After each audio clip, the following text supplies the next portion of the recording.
Education is incredibly important when it comes to technology. That's why today, our very own Iryna Scott is going to be interviewing Cherie Bowker, the Dean of SAIT's School of Advanced Technology. Let's check it out on TSI Today. It is incredibly difficult to find women in affluential positions in technology, not to mention to get 4 of them in the same room at the same time. Today's objective was really simple, to inspire young people, specifically young women, to think about technology for a career. See you on TSI Today. Welcome, Cherie. Thanks so much for joining us today. We'll dive right in. What was the moment or experience that nudged you towards a career in technology? Yeah, you know, it's so interesting because I think I was born in like 1820 and I'm a female in STEM. So as soon as I realized that technology was a tool, and I've always loved tools, that got me interested. I think in grade 10, we were taking computer class in grade 10, which is this brand new thing that nobody had really heard about. And I was learning how to type, but I realized that with a little bit of code, you could actually create a song or something like that. So I was like pressing buttons and it was making something, and I found this whole world of tech that I just loved. So I started out in math and computer science because I really loved pressing buttons and see what would happen. Yeah, absolutely. And here we are today. You're doing more than pressing buttons now. I hope so. I hope so. And yeah, anyways, more to come there. So your career shows a steady climb into leadership roles. What's one lesson you wish you could pass on backwards to your early career self? Oh, yes. Well, isn't that the million-dollar question? And so here's what I've learned, I think, about leadership. You might be a systems thinker and a tech person and somebody that has good solutions. You're trying to solve a mathematics problem, but it's the people that you're bringing along or not bringing along in leadership that make all of the difference. And so I had a great conversation years ago with my president at the time, who said, make sure that the timing is right for your idea in leadership, not just the idea itself, but that the timing. And you'll know that because the people you're with will come along with you. And this individual had the most incredible idea and presented it at the wrong time. And it didn't kind of sort of take the way that it would have years later. And here we are doing those things years later.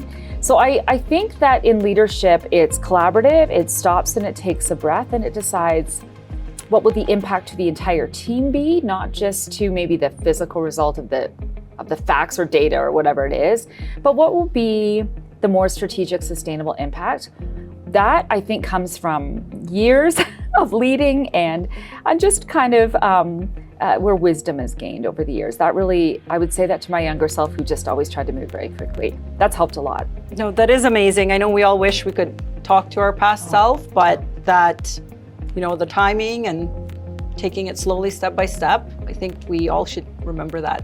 You know what's interesting too is, so I'm the oldest of 5 kids. This is just, and the amount that I've changed, my younger sister, it's kind of my middle sister. She's like, you're not the same as when you were 20, where I was just like, we need to do this, that like quick answers, like solutions that didn't always work. So anyways, I'm glad that she sees that I'm changing because I think it's being reflective in some of those things. So, wonderful. Yeah. And the fact that, you know, you take your team with you, you're not just leading to get ahead, you're leading an entire team. Then the solution will like last, I think. Absolutely. Love it.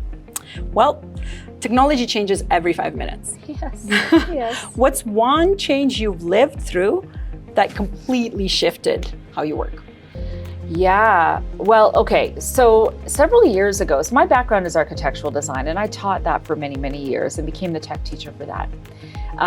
It was when my son asked for an Oculus Quest one Christmas. I think this has gotta be, well, it was before 2015, it was probably in 2014. He said, I want an Oculus Quest. I didn't know what that was and realized it was about $1,200 for a VR headset.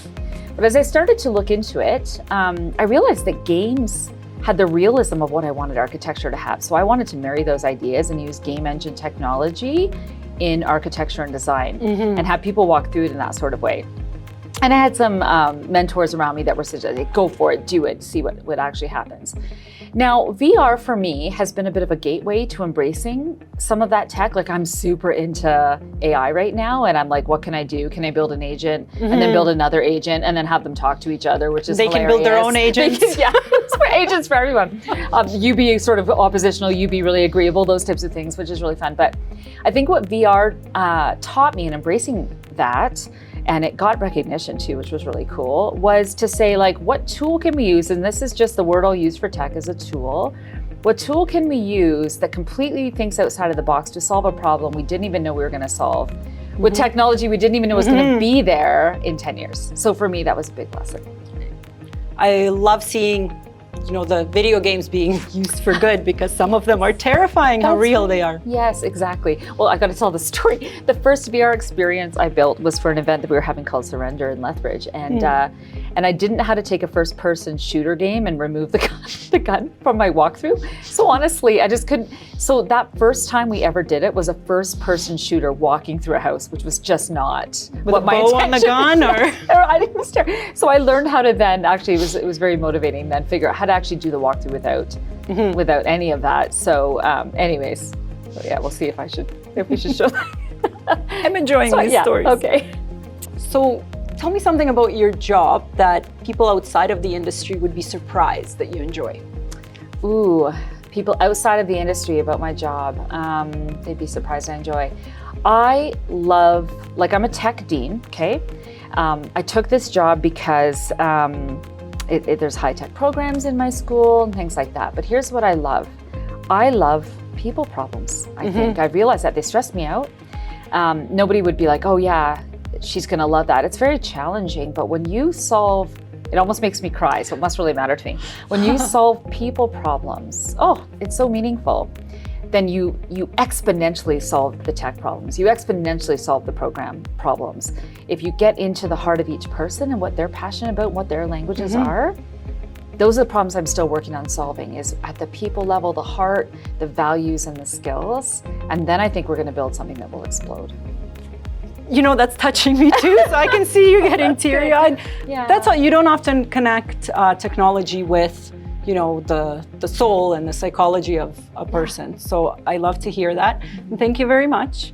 So one last question, if somebody wanted to get a hold of you, how can they reach you?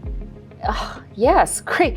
Well, email's the best way for me because I'm kind of a phone person or whatever. So my email is on the SAIT website. So I'm just first name dot last name at sait.ca. Would love to receive an email. If someone doesn't reach me, it might be that their email is just not compatible. So double check. And if you actually go to the website, you'll find me. And you hit contact, it'll probably reach my assistant or somebody. But and then add me to LinkedIn. I would love to be attached on social media. So find me on LinkedIn and let's continue the conversation. The wonderful world of technology. Well, thanks so much for joining us again.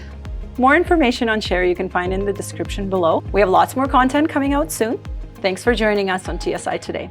Thanks for watching TSI Today. I'm Chad Tomaszewski, Chief Growth Officer with Tridon Communications. Catch up with us next time when we learn more about technology and how it's changing business today.